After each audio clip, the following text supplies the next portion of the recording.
बिस्मिल्लाहिर्रहमानिर्रहीम। अस्सलाम वालेकुम। खुश रहें, आबाद रहें। मोहम्मद वाले मोहम्मद के सदक़े में पाक परवरदिगार आपकी रोज़ी रिज़्क़ में बरकत और इज़ाफ़ा अता करे।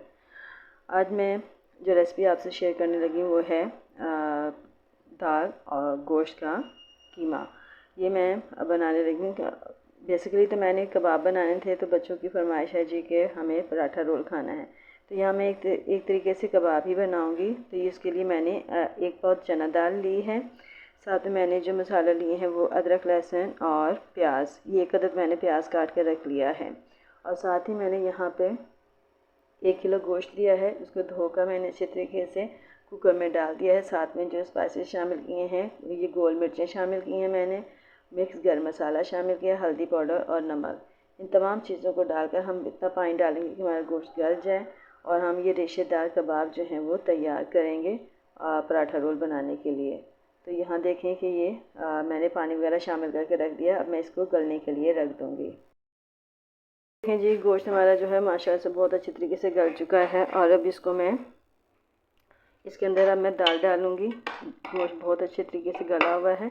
अब दाल भी इसमें शामिल करके मैं गलाऊँगी और फिर इसको मैं चॉपर में चॉप कर लूँगी। चाहे तो आप हाथ से कर लें या सिलबट्टे पे करें, लेकिन आज मुझे थोड़ा काम ज़्यादा है, तो इसलिए आज मैं चॉपर में इसको करूँगी। जी मैं दाल शामिल कर रही हूँ इसी के पानी में, और थोड़ा सा और पानी साथ में शामिल करूँगी और ये दाल को भी अब गलने के लिए रख दूँगी। एक पाव दाल हमने ली थी 1 किलो गोश्त में। तो अब इसको हम चढ़ा देते हैं दोबारा से 10 से 15 मिनट तक, जब तक कि दाल गल ना जाए।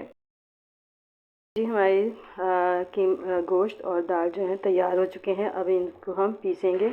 चाहे तो चॉपर में पीस लें, चाहे तो हैंडमेड इसको पीस सकते हैं आप। तो इस तरीके से आपने ये मसाला तैयार करना है कबाबों का, और ये रेशेदार कबाब बनेंगे। देखिए यहाँ पे मैंने जो है दाल जो है मैं चॉपर में पीसने लगी हूँ, क्योंकि दाल जो है अच्छे तरीके से हाथ से नहीं चॉप होती है, वो उसको पीसती नहीं है, उसमें थोड़े दाने रह जाते हैं। तो इसलिए दाल जो है मैं चॉपर में पीस लूँगी और गोश्त जो है उसके मैं हाथ से रेशे बना लूँगी। यहाँ देखिए जी, हमने सारा मसाला तैयार कर लिया है, दाल भी पीस ली है और रेशे भी बना लिए हैं गोश्त के। अब मैंने इसमें एक अदद अंडा शामिल किया है और इन तमाम चीज़ों को मैं मिक्स कर लूँगी और इनको अच्छे तरीके से मिक्स करके रखूँगी, ताकि दाल, अंडा और गोश्त जो है यकजा हो जाए। और फिर हम इसकी टिक्कियाँ बना लेंगे।